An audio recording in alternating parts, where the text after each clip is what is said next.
Now I want to show you how to make pretty URLs. This video is brought to you by EpiPies Academy.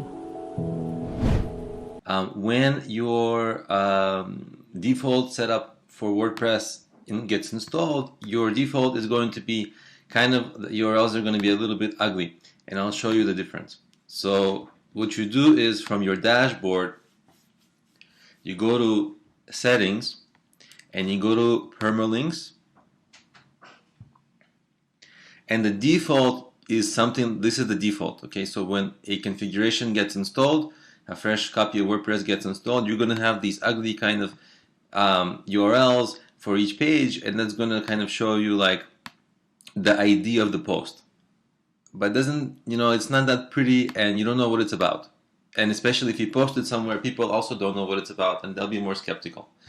So what I like is this very nice kind of a post where it takes your title and it makes that into the URL, so that people can tell what the page is about just by looking at the URL. If you post it anywhere, or even if you're looking, it's kind of helps you. So I usually it's set as default. Then I post it to post name. You have these options. You can also have the date with the post name. I'm not excited about the date.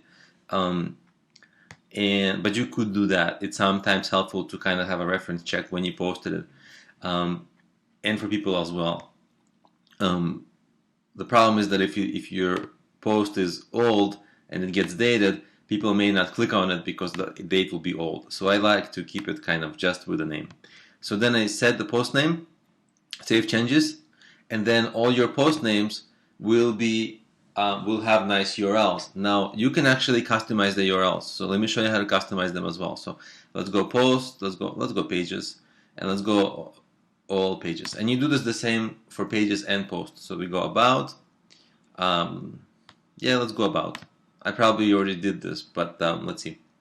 So you see that the URL is very nice. It's just the domain name and /about. Very nice.